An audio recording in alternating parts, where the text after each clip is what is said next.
দাঁড়িয়ে আছে ওটা অনেক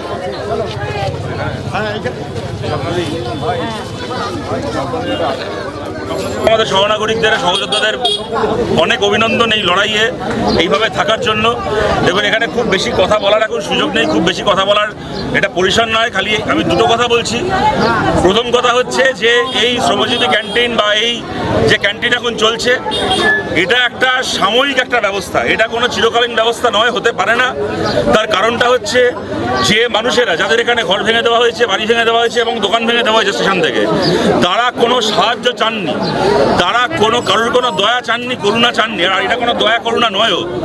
তারা চেয়েছেন তাদের নিজেদের পরিশ্রমের উপার্জন করার সুযোগ তারা চেয়েছেন। তাদের সেই সুযোগ থেকে দাঁড়িয়েছে বিজেপির সরকার। আমরা তাদেরকে যত তাড়াতাড়ি সম্ভব তাদের কাজের জায়গায় আবার ফেরত আনতে চাই। তাদের কাজের জায়গায় আমরা তাদেরকে আবার ফেরত আনবো। একটু পরে করবেন, হ্যাঁ একটু পরে করবেন। আমি আপনার বাড়ি থেকে পরে দোকান বসে দাঁড়ান। তাদের কাজের জায়গায় যত তাড়াতাড়ি সম্ভব আমরা তাদেরকে ফেরত আনতে চাই। এই লড়াই আমাদের চলছে, রাস্তায় দাঁড়িয়ে চলছে, আদালতে চলছে, জমায়েত করে ভিড় করে বুলডোজারকে আটকে অনেক জায়গায় আমরা উচ্ছেদ আটকাতে পেরেছি। কিন্তু হাবড়া থেকে শুরু করে শিয়ালদা, যাদবপুর, এরকম অনেক স্টেশনে গায়ের জোরে যেখানে ওরা এই দোকানগুলোকে ভেঙেছে, অনেক জায়গায় প্রায় বিনা নোটিশে ভেঙেছে, হাবড়াও তার মধ্যে অন্যতম। কোনো রকম কোনো সুযোগ না দিয়ে, আগে থেকে না জানতে দিয়ে ভেঙেছে। সেই জায়গাতে আমরা জমায়েত করে আটকাতে পারিনি, কেননা সেই সুযোগটাও আমরা পাইনি। তাই এই লড়াই আমাদেরকে আদালতে লড়তে হচ্ছে। খুব সম্ভবত কালকেই হাবড়া স্টেশন নিয়ে মামলা আদালতে উঠবে। কিন্তু অনেক জায়গাতে আপনারা জানেন মামলা করে আমরা উচ্ছেদ আটকাতে পেরেছি। এবং এখানে যে বাড়িগুলোও ভাঙা হয়েছে, এখানকার আজকে যিনি বিধায়ক, আজ থেকে 2 মাস আগে তিনি তখনও বিধায়ক হননি, যখন ভোটে প্রার্থী ছিলেন, তার একটা ভিডিও দেখছিলাম। বাড়ি বাড়ি গিয়ে বলছেন মানুষকে যে তোমার এত কষ্ট, মাথার ওপর তোমার প্লাস্টিকের ছাদ, তোমাকে এত কষ্ট করে থাকতে হচ্ছে কেন? আমাকে ভোটটা দাও, ভোটের পরে তোমাকে কষ্ট করে আর প্লাস্টিকের ছাদের তলায় থাকতে হবে না। কি ঠিক আছে? তোমাকে আর কষ্ট করে প্লাস্টিকের ছাদের তলায় থাকতে হবে না। শুনে অনেকের মনে হয়েছিল তিনি বোধহয় ভোটের পরে মাথার ওপর সরকারি ব্যবস্থায় পাকা ছাদের বন্দোবস্ত করে দেবেন।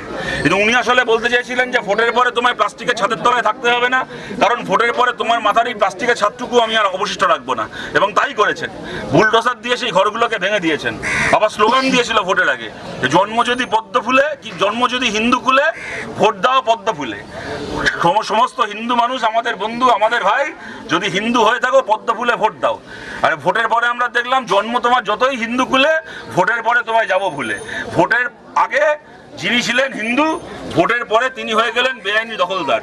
ভোটের আগে বললেন তুমি হিন্দু, তোমার ভোট চাই, ভোটের পরে বললে তুমি বেআইনি দখলদার, তোমাকে লাথি মেরে তোমার দোকান থেকে, তোমার বাড়ি থেকে তাড়াতে চাই।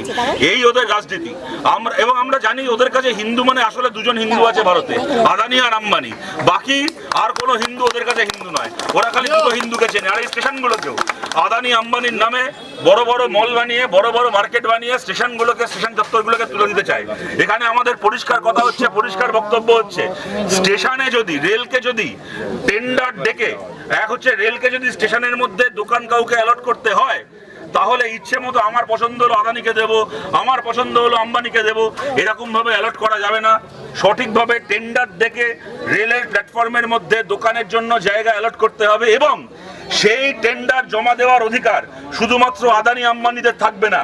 আমাদের এখানে পরিষ্কার বক্তব্য, আমাদের পার্টির সিআইটিইউ এই কাজ করবে, এই লড়াই লড়বে। আমরা সমস্ত হকার ভাই বোনদের কাছেও এই ব্যবস্থা নিয়ে পৌঁছবো গোটা বাংলা জুড়ে। যে প্ল্যাটফর্মে যে হকার ভাই বোনরা আজকে 5 বছর, 10 বছর, 15 বছর ধরে, 20 বছর ধরে ব্যবসা করছেন, প্রত্যেক প্ল্যাটফর্ম ধরে ধরে সেই হকার ভাই বোনেদেরকে নিয়ে আমরা কোঅপারেটিভ তৈরি করব। সেই কোঅপারেটিভকে রেজিস্টার করাবো। এবং রেলের কাছে আমাদের দাবি, এই দাবি যদি ওরা না মানে আমরা সুপ্রিম কোর্ট অব্দি যাব, কিন্তু এই দাবি আমরা আদায় করেই আনবো। প্ল্যাটফর্মে দোকান করার জায়গা টেন্ডার ডেকে দিতে হবে।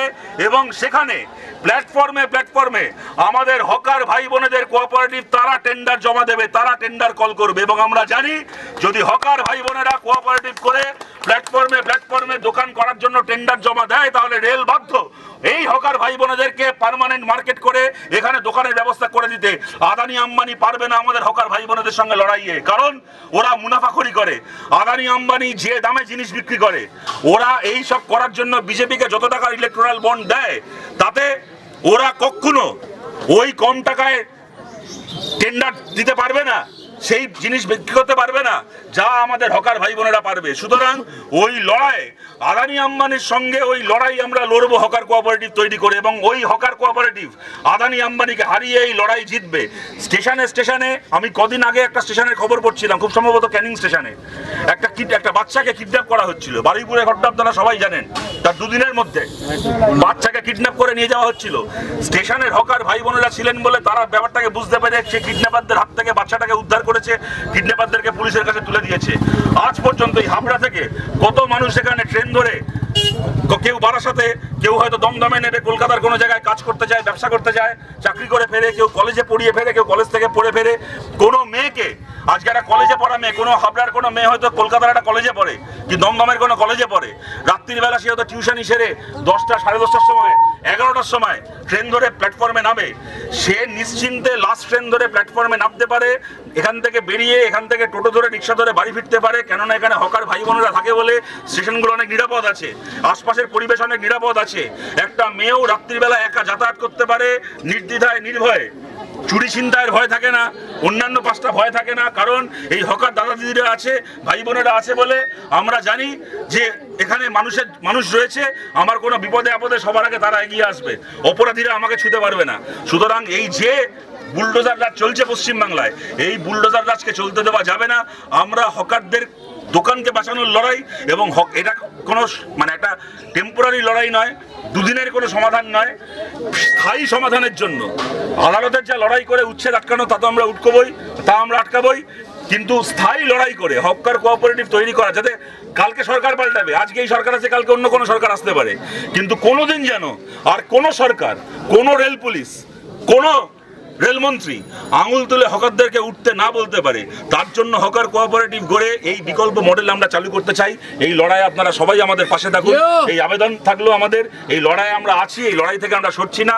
এই লড়াই শেষ হবে আমাদের জয়ের মধ্যে দিয়ে, শেষ হবে বিজয়ের মধ্যে দিয়ে, কোনো পরাজয়ের মধ্যে দিয়ে নয়, হারের মধ্যে দিয়ে নয়। সরকার হারবে, বুলডোজার হারবে, মানুষ জিতবে, বাড়িগুলো আবার তৈরি হবে, দোকানগুলো আবার বসবে।